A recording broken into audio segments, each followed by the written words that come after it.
生命的能量是无所不在的合一能量，它不断地冲刷着你，它纯净、完美，不受任何的污染。当你滥用生命能量的时候，你就创造了具有破坏性和痛苦的状况。这些状况让你不能忍受，你要么绝望，要么痛苦，要么反抗，并呼请神把你从痛苦当中解脱出来。这就是你对所有美好给予者的供奉，以换取他不断赐予的在至高之爱之中永无止境的完美。给予一切的合一伟大自我，唯一要求的条件是正确的使用它，它可以为其他的创造带来无尽的欢乐、和谐与活动。当处于痛苦的渊源，你再次把注意力转向你的源头，寻找恶行中的解脱。你要么在绝望中哭泣，或者你会反抗，去责备生命以及所有一切美善的源头，因为它允许你称之为不公平和错误的状况存在于你的身上和你的世界之中。是你自己微小的个人自我不公平地对待生命，是不公正的你创造了地球上的苦难，因为人类拥有自由意志去创造他所选择的，每个人通过他自己的想法和情感进行创造。只有人类敢于把不和谐、痛苦和畸形的存在带入地球上表达出来。永恒之歌的伟大宇宙旋律荡漾着创造与完美，而这是人类施加在其上的枯萎。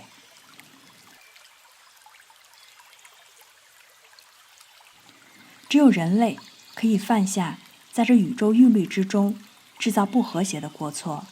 因为所有其他的生命和行为都与爱、生命、和谐和圣光法则相一致，所有的一切都融合进入这个和谐的整体，也就是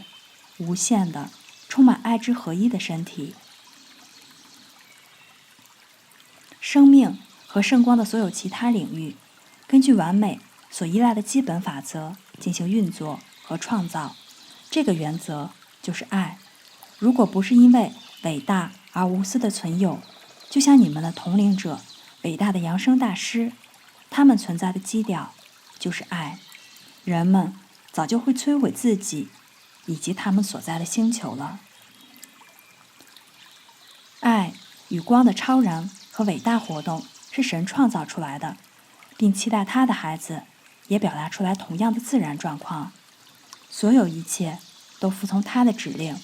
去爱。在宇宙之中的任何地方都没有所谓的超自然现象，所有的超然、美丽和圆满都是自然的，而且遵循着爱之法则。除此以外的一切都是不自然的。扬升大师的日常体验就是圆满，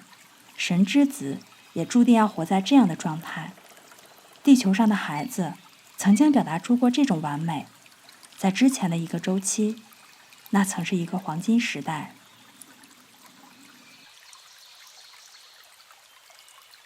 那个之前的文明，那个远古时代的完美，要比你想象的还要古老，比你所想的地球还要古老。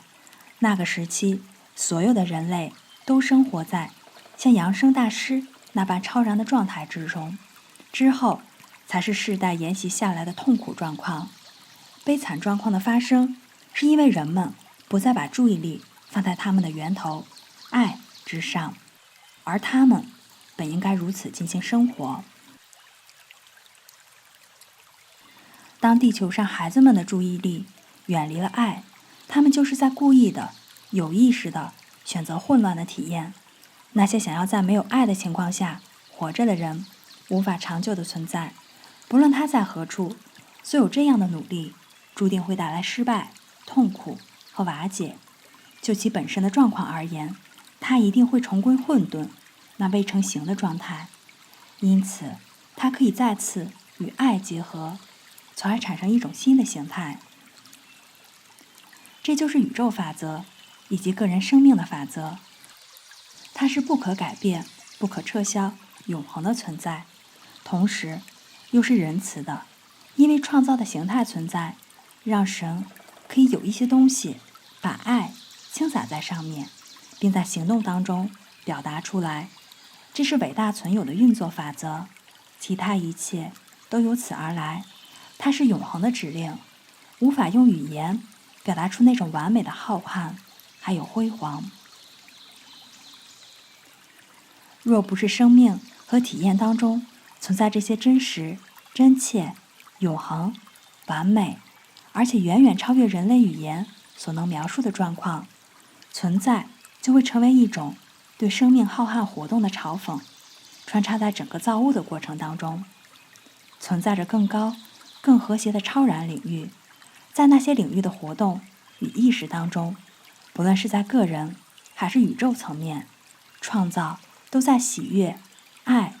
自由和完美当中不断地进行着。它们是非常真实的存在，远远比你所在物质世界当中的身体和建筑物要永久。这些生命领域是由充满爱的物质创造的，永远不会有不和谐、不完美、瓦解性的特质或者活动强加于他们身上，因为他们以爱为根基。这种显化的圆满将永远保持在活跃和拓展的状态，并在所有存在的一切当中充满喜悦的祝福。你自己给自己带来了痛苦，它驱使你一次又一次地陷入外在无知的陷阱当中，陷入人类的贪婪和外在自我的欲望之中。人类感觉本性中的欲望是一种能量的积累，一个人通过他的思想和情感赋予某种欲望以特质，这种误用的能量通过人类的表达积累起来，并成为了习惯。习惯只不过是一种被赋予某种特质的能量，而这能量被长时间的集中在某个目标之上。前世生活中，感官的欲望会成为下一次转世生活中的驱动力和习惯，让你成为奴隶，把你捆绑在不和谐、匮乏和必然的战车车轮上，让你在人类问题的困境和自己创造的体验当中旋转翻滚，强迫你学习和遵守合一法则，也就是爱。你自己的错误驱使你不断前进，直至你愿意去理解生命，并遵循生命的合一法则，爱。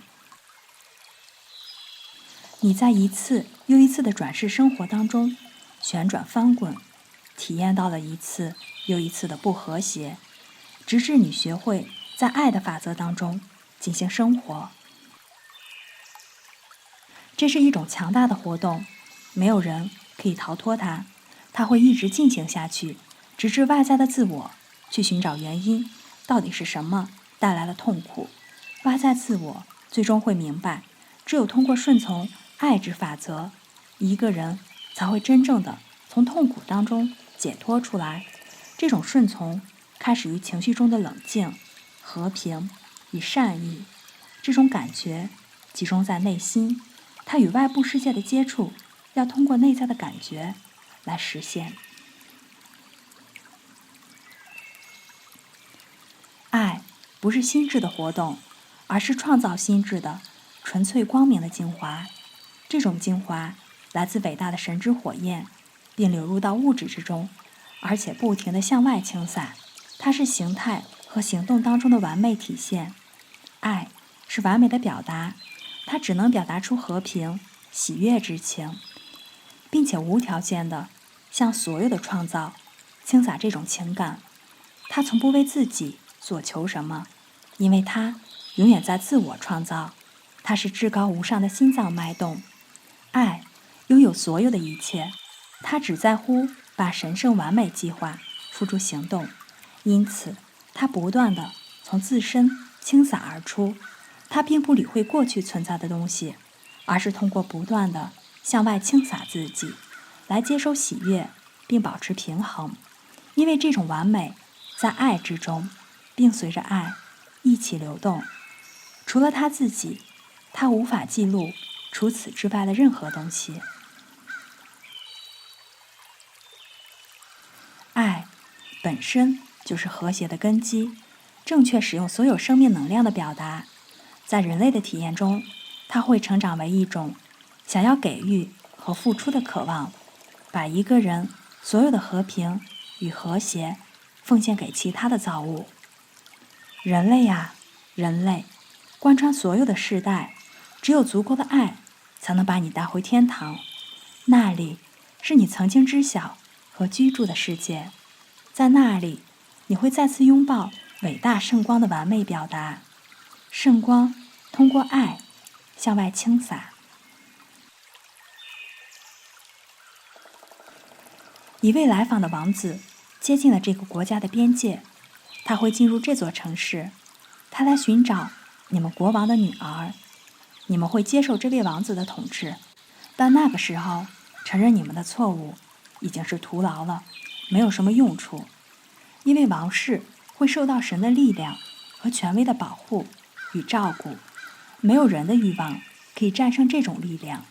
他们是伟大的光之扬声大师，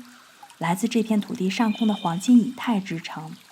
在这里，你们的国王和他的子民将停留一个周期的时间。他转向国王，强调说：我祝福你，我尊贵且有耐心的兄弟，你对你子民的服务一直充满着爱与无私，你对至高无上的存在，所有造物的源头，有着深刻而永恒的虔诚。黄金以太之城在等待着，并愉快地欢迎你和你的子民到来。圣光永远向外流淌至居住在它之中的人，在它的照耀之中，你们将进行服务的生活，直到你的子民通过服从爱之法则得到自我救赎。这个光之帝国一直位于你们深深热爱的土地上空，它是由自发光的以太物质构成，位于你们的首都，也就是这座物质层面城市的上空。它是真实存在的，它非常真实，比地球上的任何城市都要恒久，因为圣光是坚不可摧的。黄金之城就是由圣光构成的，在这座城市，任何不和谐的思想和不安的情感都不能进入它。7日后，我会回来，把你和你的子民带到圣光之城。在那里，我们会观察人类的进步，并把所有自律而且让自己准备好的人带入圣光。包围这座城市的是一道不可逾越的电子之力，任何没有受到邀请的事物都不能通过。他说完这些，便祝福了整个王室、在座的宾客，还有整个帝国。在随后的寂静之中，他的光芒以及光芒中他身体的轮廓变得越来越微弱，最后完全消失了。偌大的宴会厅中传来一阵窃窃私语。当所有的人都看向国王的时候，他低着头，处于恭敬的沉默之中。然后他缓慢地站起来，向他的客人道了晚安。在第7天，那位来自伟大寂静中的兄弟归来，把国王和他的孩子包裹在了自己闪耀的能量场中，退回到那黄金以太之城。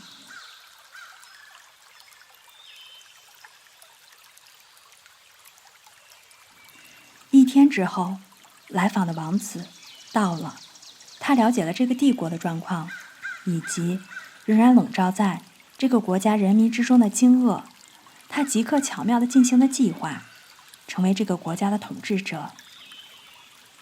他在没有任何反对的情况下就成功了。2000年后，那个帝国大部分的土地都变得荒芜，溪流变得干涸，到处都是荒凉的景象。而这一切都是人类不和谐和自私的后果，以及它对大自然中植物生命的成长带来的破坏。这个国家一直向东延伸，跨越了整个非洲的宽度，直至喜马拉雅山脉。随后发生的是一场大的灾难，吞没了整片土地。通过那次变化，撒哈拉沙漠现在所在的位置成了一片内陆海。大约12000年前，发生了另一次地球变化，那片海洋枯竭了，海洋的一部分变成了如今的撒哈拉沙漠。今天的尼罗河很像那长久以来被遗忘的美丽溪流。我们对那些非常古老场景的观察就这么结束了。我简直不敢相信自己的感官，我惊讶于过去的体验可以被以如此栩栩如生的方式呈现出来。所有的画面投射在3个维度上，展示出那个遥远时代人们的活动状态。意识到我对这样体验的惊讶和不熟悉之感，圣哲曼承诺要带我去看那个时期以及那时人们的实物记录，证明给我看，这一切并不是由他凭空捏造出来的场景。坐在原木上望向四周，我们看到那只豹子躺在附近睡着了。圣哲曼解释了在应用高等法则时几个重要的阶段，从而体现出一个人对感官世界中事物内在的掌控。这就解释了为什么他有能力在一具根据人类计算时间的方式古老的身体当中表达出年轻和完美。永恒的青春，他解释说，是居住在人体中的神之火焰，这是来自父神的赠予他造物的礼物。心智和身体的年轻与美丽，只能由那些强大到不受不和谐影响的个体所保持。不论是谁，如果能做到这一点，就可以表达出完美，并维持这种状态。当和平、大爱与圣光不再存在于一个人的思想和情感之中时，再多的体力也无法让外在的自我持续地表达出年轻与美丽。这些永恒的存在于神之火焰当中，那是每个人内在的神圣自我。若外在自我允许不和谐在思想和情感当中闪现，不论这种不和谐是什么，都会瞬间刻印在物质身体上。永恒的青春和美丽是每个人内在神之生命火焰当中自我的创造，而且会永远的存在。这就是神的计划，在有形世界当中显化它的完美，并永远保持下去。青春、美丽和完美是爱的属性，神之法则不断地倾注到它的创造之中，每个个体都被放置了保持和增加这种不断拓展的完美创造活动的力量和方法。达成的力量是神之自我的能量，它存在于出生在这个世界上的每个人心中，它每时每刻都在你的心智、身体和世界当中活跃着。这种强大的能量没有一刻不在每个人的身上流淌，你有权根据自己的喜好赋予它特质，在你自由意志的命令下，让它有意识地引导至你的思想和情感当中。思想是宇宙之中唯一可以产生振动的东西，通过振动，你赋予这种永远流动的能量以你想要的特质，从而显化在你的生活和你所在的世界当中。这种无限的、智能的、闪耀的能量一直在流动，永不停歇地流过你的神经系统，它是你血管当中流淌血液的永恒生命和活力。它是一种全能的、无所不在的智能活动，由父神、生命的神之原则赋予你的。它可以根据你的自由意志有意识的引导，来自神之道、生命火焰的真正智能，建设性的使用所有的一切，不仅仅是智力上的活动，真正的智能是智慧，或者神之知识。它不能，也不会思考错误的想法。错误的想法仅仅是由个人外在自我在世界上对智力施加的烙印。如果人们可以分辨出他们自己的想法，也就是来自他们自己的神之火焰的想法，以及由他人智力抛出的建议，和精心考虑表象的迷惑感官证据之间的区别，那么他们就可以在体验的世界当中避免所有不和谐的活动和状况。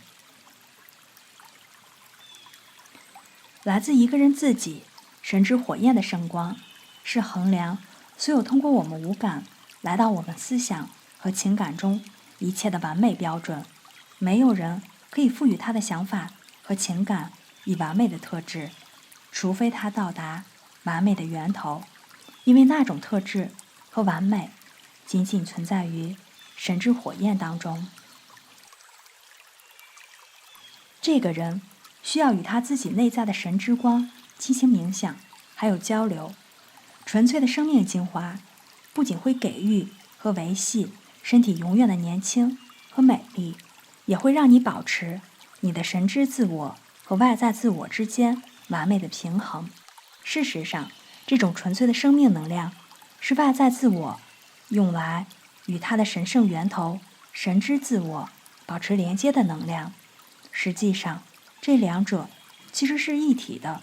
除非当智力或者心智的外在活动、感官意识去接受不完美、不和谐、不完整，并认为自己不是来自全能合一生命灵在的创造。如果感官意识认为他自己是与神完美相分离的，那么这样的状况就会建立在他的身上，因为不论感官意识在他所在的世界当中思考什么，这个世界都会返回给他。当一个人让一个不完美的或者与神分离的想法占据了他的注意力，因此他的心智一种与那个想法相对应的状况就会开始表达在他的身体和世界当中，这会导致这个人感觉他是与他的源头分离的实体。就在他认为自己与神分离的那一刻，他也认为他自己的生命、智能和力量便有了开始，还有终结。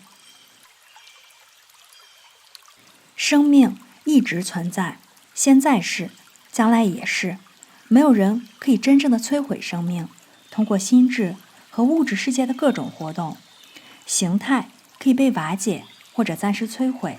但是个体的意识是永恒的，并且当内在的神之生命作为创造当中所有美好的给予者、知者和行动者被认可时，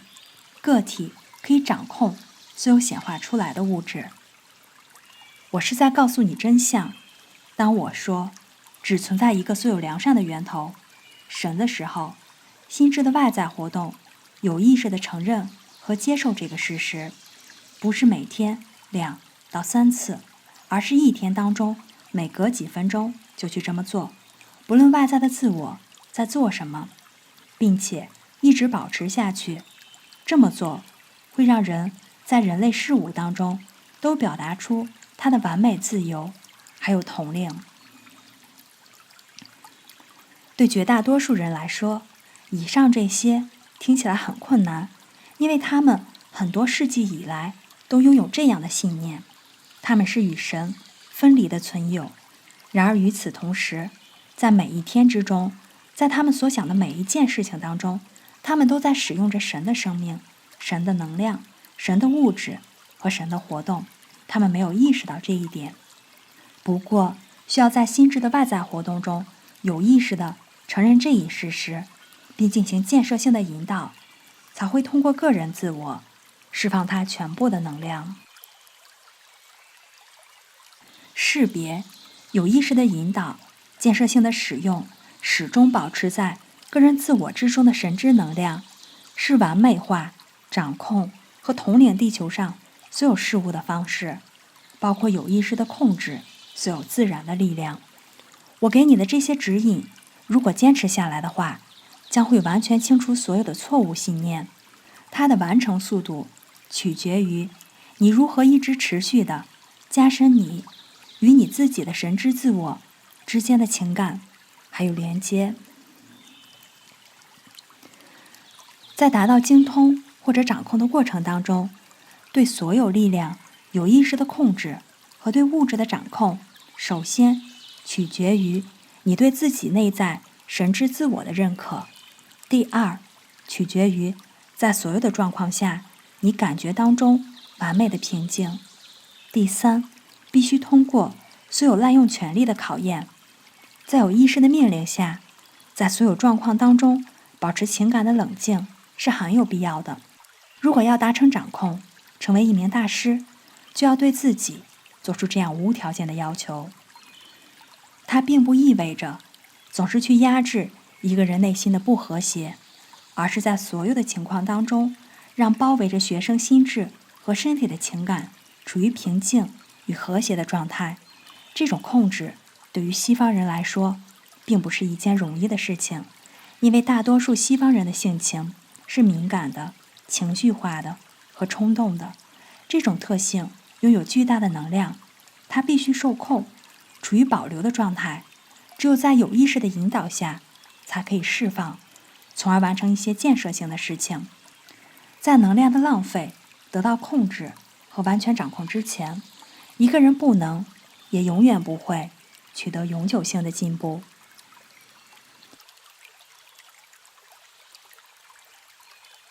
学生经常问，如果一个人到达了某一点，当走在这条成就之路上时，他何时会超越使用肯定词的状态？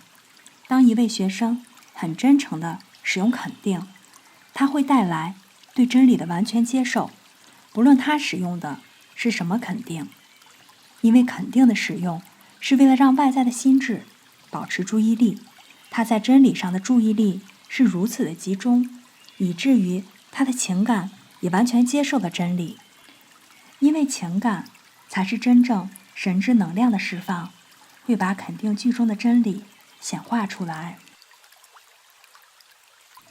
持续的使用肯定词会让一个人非常深刻地意识到所有事物中的真相，他会确信他不再把那认为是一种肯定。一个人使用肯定、繁颂或祈请，是因为他想要把某些事情显化出来。正确的渴望是最深切的祈祷。因此，通过使用肯定，学生把自己外在的自我提升到对真理的完全接受之中，并且产生对应的感觉，这样它就会显化出来。在这种深度的接受当中，事物得到显化，因为通过集中注意力说出的话语会开始产生即刻的活动。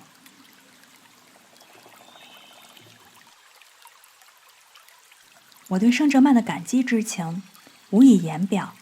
就像一个人读一本书那样，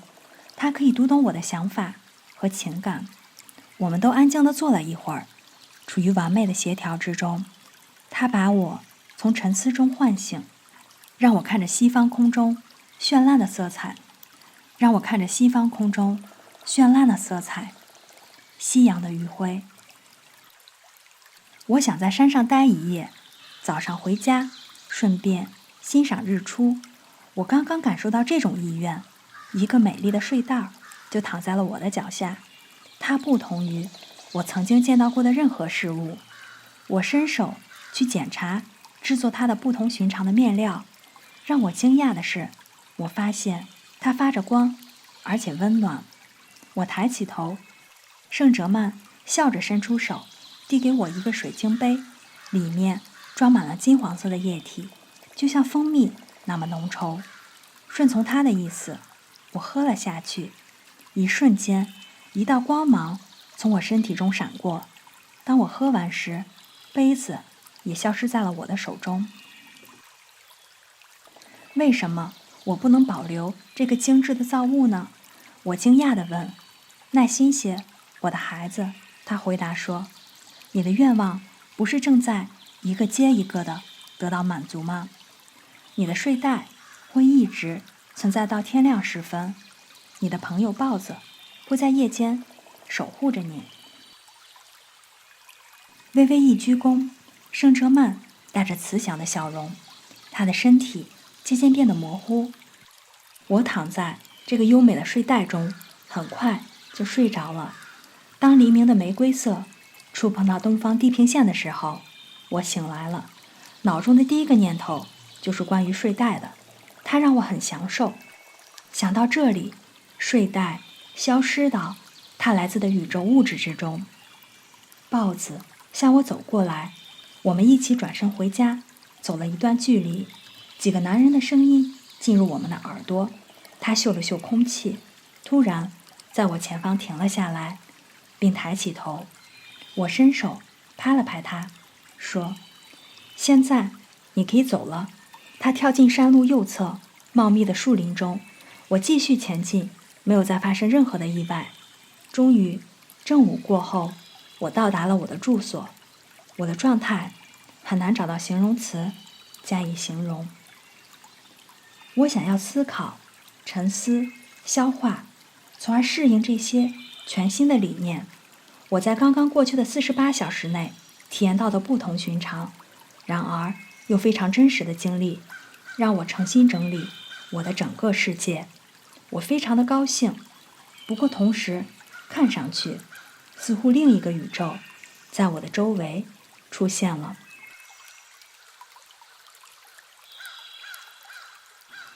在外面有一个我一直都知道的陈旧的平淡无奇的世界，我一直都很确信这一点。可是真的如此吗？我体验到的这些美好的经历，这种巨大的力量，这些掌控所有显化的自由和统领力量的奇妙揭示，是我从来没有意识到的。我的整个生命都被这些看上去的奇迹包围着。在前几年，我对此一无所知，就好像在造物当中完全不存在这样的体验。我想了又想，在我的整个存在当中，比我之前在所有事物上的沉思更加的深入。晚餐的时间到了，可是我并不饿。不过，为了开始晚餐，我点了一杯牛奶，它端了上来。过了一会儿，当我品尝它的时候，想象一下我的惊讶，